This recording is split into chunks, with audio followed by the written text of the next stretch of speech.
주인이 9년 전에 3억 2천만 원을 주고 산 땅이 있습니다. 그런데 지금 경매 최저가는 3억 105만 원, 주인이 산 가격보다 1,900만 원이나 싸졌습니다.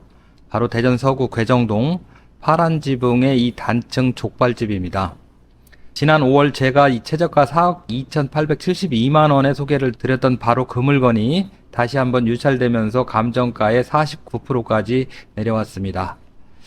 그런데 가격보다 더 눈에 띄는 일이 하나 있습니다. 원래 6월 24일에 잡혀있던 매각기일이 갑자기 변경 처리되면서 법원 일정이 사라졌습니다.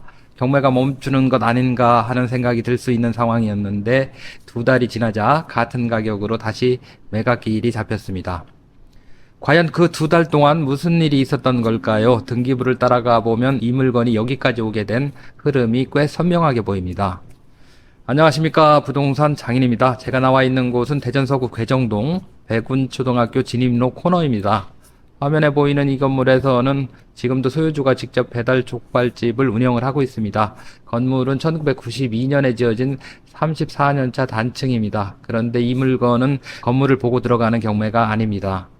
감정가는 무려 96.7%가 토지 가격입니다. 한마디로 건물은 덤에 가깝고 핵심은 51평짜리 코너 땅입니다. 오늘은 지난 방송보다 한 단계 더 깊게 왜 이 물건이 결국 3억 원까지 내려왔는지 살펴보겠습니다.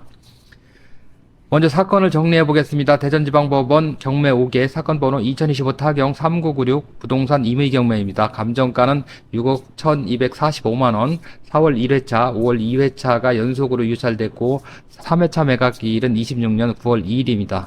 최저가는 3억 105만원, 감정가의 49%입니다. 그리고 여기서 한 번 더 유찰되면 다음 최저가는 2억 1,007만원까지 내려갑니다. 감정가의 34%가 되겠습니다. 결국 이번 회차에서 잡을 것이냐, 한 번 더 기다릴 것이냐가 가장 큰 고민이 되는 물건입니다. 먼저 가장 궁금한 매각기일 변경부터 보겠습니다. 진행 중이던 경매기일이 변경됐다는 것은 여러 이유가 있을 수 있지만 이 사건에서는 채무자 측이 채무를 해결하거나 경매를 막기 위한 시간을 확보했을 가능성을 생각해 볼 수 있습니다. 하지만 중요한 건 결과입니다. 2달이 지난 뒤에도 경매는 취하되지 않았고 최저가도 그대로인 채 다시 매각기일이 잡혔습니다. 결국 문제가 완전히 해결되지는 않았다고 볼 수 있습니다. 그리고 그 배경을 등기부에서 따라가 보면 단순한 한 번의 연체가 아니라 수년간 누적되어 온 흐름이 보입니다. 현 소유주가 이 부동산을 산 것은 2017년 1월입니다. 매매가는 3억 2천만 원, 같은 날 기업은행에서 채권 최고액 1억 8,600만 원의 근저당을 설정했습니다. 여기까지만 보면 흔히 볼 수 있는 부동산 매수입니다. 그런데 이후 담보권의 변화를 보면 분위기가 달라집니다. 21년 기업은행 근저당을 말소하고 새마을금고로 갈아탑니다. 채권 최고액은 2억 4천만 원으로 커졌습니다. 그리고 23년 3월에는 다시 새마을금고를 지우고 신협으로 갈아탑니다. 이번에는 채권 최고액이 4억 9,500만 원입니다. 1억 8,600만 원이었던 담보 설정 규모가 6년 만에 4억 9,500만 원, 약 2,700까지 커진 겁니다. 담보를 갈아탈 때마다 금액이 계속 올라갔다는 점은 이 부동산의 자금 흐름을 볼 때 그냥 지나치기 어려운 부분입니다.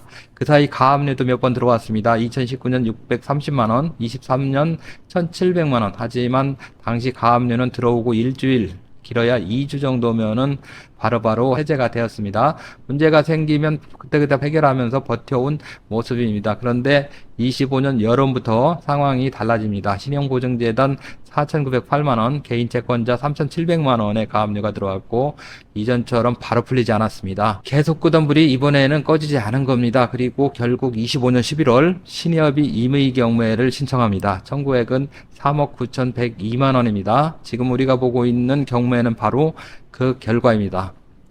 다행히 낙찰자 입장에서 권리관계는 복잡하지 않습니다. 말소기준 권리는 23년 3월 3일 설정된 대전 행복신협의 근저당 채권 최고액 4억 9,500만 원입니다. 그 뒤에 가압류를 포함한 등기부상 권리는 매각으로 모두 소멸합니다. 낙찰자가 인수해야 할 등기부상 권리는 없습니다. 임차인도 없습니다. 법원 현황 조사상 점유자는 소유주 본인이고 이곳에 거주하면서 직접 배달 음식점을 운영하고 있습니다. 전입세대도 소유주 세대 하나입니다. 물론 소유자가 생계형 영업을 하고 있다는 점에서 협의가 필요할 수는 있지만 여러 임차인이 얽힌 다가구나 상가 경매에 비하면 구조는 훨씬 단순합니다. 이번에는 물건 자체를 보겠습니다. 토지는 51.2평, 건물은 등기부상 30.1평 단층입니다. 근린생활시설 23.1평과 주택 7평이 함께 있고 제시의 창고 약 7평도 일괄 매각에 포함됩니다. 사용 승인은 92년 12월로 올해 34년 차입니다. 그런데 감정평가서를 보면 이 건물의 성격이 더 분명해집니다. 토지 감정가 5억 9,220만원, 평당 1,157만원입니다. 반면 건물 감정가는 총 1,888만원에 불과합니다. 전체 감정가의 96.7%가 토지입니다. 그래서 저는 이 물건을 점포 경매라기보다 사실상 51평 코너 토지 경매라고 보는 게 맞다고 생각합니다. 그리고 이번 3회차 가격이 중요한 이유가 있습니다. 최저가 3억 105만원을 토지 51.2평으로 나누면 평당 587만원입니다. 감정평가 당시 토지 단가 1157만원의 거의 절반입니다. 더 강한 숫자가 하나 있습니다. 현 소유주가 2017년에 산 가격이 3억 2천만원입니다. 이번 최저가는 그 가격보다도 약 1900만원 낮습니다. 부동산 가격이 오른 지난 9년을 거꾸로 돌려서 이제는 9년 전 매수가보다 더 싼 가격에 입찰을 시작하는 회차가 된 겁니다. 그렇다고 가격만 보고 들어가면 안 됩니다. 입지를 함께 봐야 합니다. 물건 바로 남쪽이 백운초등학교입니다. 동쪽으로는 한블록이면은 괴정동 재개발로 들어선 둔산자이 아이파크가 있고 그 옆으로는 한신아파트가 있습니다. 큰 길을 건너면은 탐방역 생활권이고 롯데백화점도 가까운 거리입니다. 신축 아파트의 배후 수요와 오래된 괴정동 골목 상권이 맞닿는 위치입니다. 완전히 번화한 대로변 상권은 아니지만 주거 배후와 생활형 소비가 받쳐주는 자리라는 점은 분명합니다. 토지 모양도 이 물건의 장점입니다. 남동측 약 12m 도로와 북동측 약 6m 도로가 만나는 코너각지입니다. 양쪽 도로로 출입이 가능하고 골목 쪽으로는 주차 여지도 있습니다. 토지는 약 51평의 사다리형 평지고 용도 지역은 2종 일반 주거지역입니다. 현재 배달음식점이 오랫동안 영업을 이어온 것도 이런 진출입 조건과 주거 배후가 있기 때문이라고 볼 수 있습니다. 당장 기존 점포로 활용할 수도 있고 장기적으로는 토지 활용이나 신축도 검토해 볼 수 있는 자리입니다. 하지만 싸다는 이유만으로는 좋은 경매가 되는 것은 아닙니다. 반드시 확인해야 할 리스크도 있습니다. 먼저 백운초등학교가 상대 보호구역이기 때문에 일부 유해업종은 제한될 수 있습니다. 두 번째 제시의 창고 약 7평은 무단 증축된 상태입니다. 현재 위반 건축물로 등재되어 있지는 않지만 향후 행정상 문제가 생길 가능성은 남아 있습니다. 세 번째, 건물이 34년 차입니다. 그대로 사용할 경우 수리비를 생각해야 하고 신축을 전제로 한다면 철거비까지 계산해야 합니다. 결국 이 물건은 낡은 건물을 싸게 사는 물건이 아니라 토지를 얼마에 확보하느냐가 승부입니다. 이제 핵심만 정리해 보겠습니다. 괴정동 백운초 진입로 코너 51.2평 토지 감정가의 96.7%가 땅값입니다. 인수할 등기부상 권리는 없고 임차임도 없으며 점유자는 소유자 1명입니다. 3회차 최저가는 3억 105만원, 토지 감정가를 기준으로 절반 수준이고 9년 전 현 소유주의 매수가보다도 낮아졌습니다. 음식점이나 배달업종을 직접 운영하는 분이라면은 사업장과 토지를 함께 확보하는 그림이 가능하고 장기 보유를 생각한다면은 코너 토지 자체의 활용 가능성을 볼 수 있습니다. 그런데 여기서 가장 어려운 판단이 남습니다. 이번 3회차에서 3억 105만원의 경쟁을 시작할 것인지 아니면은 한 번 더 유찰돼서 2억 1,007만원 감정가의 34%까지 내려가기를 기다릴 것인지입니다.